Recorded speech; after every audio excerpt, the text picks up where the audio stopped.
किसी ने सवाल पूछा, आप इतना सत्संग करते हैं, हम जानना चाहते हैं कि भजन से क्या मिलता है। जामताड़ा के लोगों से ये प्रश्न अगर किया जाए कि भजन से क्या मिलता है तो क्या लिखेंगे आप अपने उत्तर में?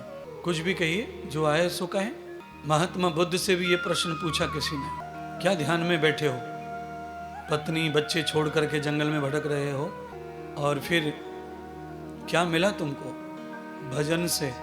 भगवान बुद्ध से पूछा किसी ने, वही हमसे भी पूछा, और रोज ही पूछते हैं हमसे, तो क्यों भजन करें, क्या होगा उससे, क्या मिलेगा। कल भी ऐसा ही प्रश्न हुआ था, पर अलग प्रकार का प्रश्न था। कल ये प्रश्न था कि मैं भजन नहीं करूंगा, मेरा सिर दुखता है। आज ये प्रश्न है कि भजन क्यों कर रहे हैं, क्या मिलेगा।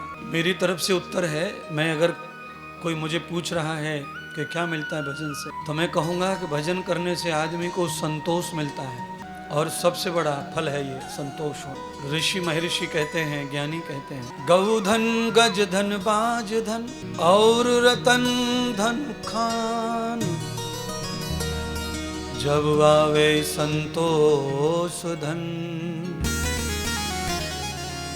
सब धन धूल समान।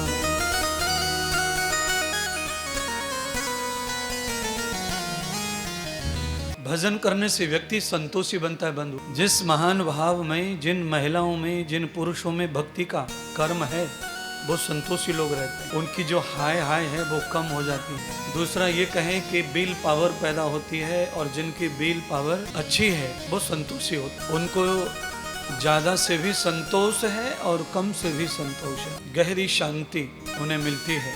गौ धन गज धन बाज धन और रतन धन खान, जब आवे संतोष धन सब धन धूल समान। भक्ति का, भजन का ये फल है, परिणाम है। कोई पूछे आपसे तो भगवान बुद्ध ने यही कहा, मुझे संतोष हो गया है। मह्यम प्रवर्तते न पश्यताम दर्शिताम शरणो कृतः। दूसरा प्रश्न एक और किसी ने कहा हमसे है कि महाराज ये बताइए कि आदमी कोई बहुत भजन करता है, फिर भी उसका ध्यान भजन के बाद भी भगवान में कम, संसार में ज्यादा क्यों रहता है। यानी कि भजन करते समय भी मन संसार की ओर क्यों भटकता है। तो उसका भी उत्तर दिया हमने, बृहद पश्यो यथा दृश्याम।